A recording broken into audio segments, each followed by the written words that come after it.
And this is some big news. It's kind of complicated, but probably suffice to say that you all are doing basically what MicroStrategy did with Ether. You're going to make Ether, the purchases that you buy through this, you're going to set this whole thing up like this. You want to explain a little bit?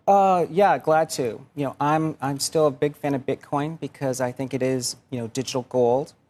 But what we've seen in the last, really in 2025 is the financial services industry and crypto are converging.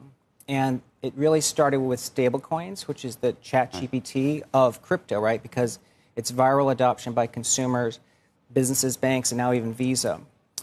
Underneath the stablecoin industry is Ethereum. That is really like the backbone and architecture of stablecoins. So it's important to create a project that essentially accumulates Ethereum to essentially protect and have some influence on the network. So that's why we're creating this treasury vehicle to buy Ethereum. The more Ethereum that's accumulated, the more secure the network is. And I think it's also sort of the architecture that future banks will have. When Goldman issues a stablecoin and JP Morgan doing it on Ethereum, as a layer one blockchain, they're going to want to secure it by staking Ethereum. So we're trying to get in front of that by creating a treasury vehicle. Just so I understand, it's safer if you own more of it. Explain why that would be. Well, Ethereum is a proof of stake network. Right. So unlike Bitcoin, which is proof of work and miners do all the work for you, and that's why you have decentralized trust, in Ethereum, it's important for these entities to essentially validate transactions. So by becoming a staking entity, you're sort of securing the fidelity of stablecoins.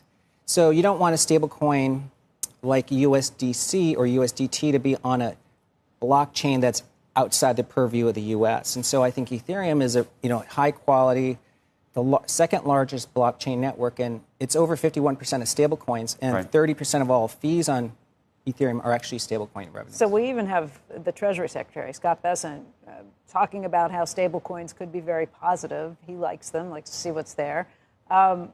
But you're basically saying with this, and we've also seen what happened with Circle, the stablecoin issuer, yes. Huge run-up after their IPO. So you're basically saying that this is the new Bitcoin, you're getting in at a very early stage? Correct. That's right. Because let's say stablecoins, which is $250 billion today, gets to Treasury Secretary Bessent's reasonable $2 trillion. That's a 10 times increase in size. By the way, already stablecoins are the 12th largest holder of treasuries. They'll become the number one holder by then. U.S. dollar dominance is 27% in GDP terms. It's 57% of central bank reserves. It's 80% of financial trading transactions. It's 100% of stablecoin denomination. So by getting to $2 trillion, you're ensuring dollar dominance. This is very good for the U.S., but $2 trillion of stablecoins is a lot of network fees for Ethereum. So BitMine Immersion, what you're doing is a $250 million private placement, which is all going to be put into Yes, Ether? That's right. We created a carefully curated list of investors to bet on this.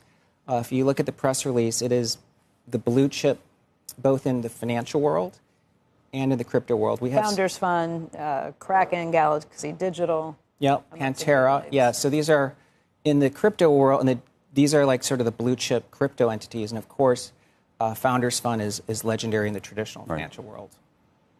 And how do you measure this? It's just based on exactly how Ethereum is trading? Well, yeah, the strategy of the company is going to be based on how much Ethereum is held per share. Okay. And as of today, it's $4. And the company, as we explained in the press release, can increase its holdings of ETH by getting yield from Ethereum, doing financing transactions at a premium to their holdings, and of course, if Ethereum goes up. So I think there's three ways that value per ETH actually grows.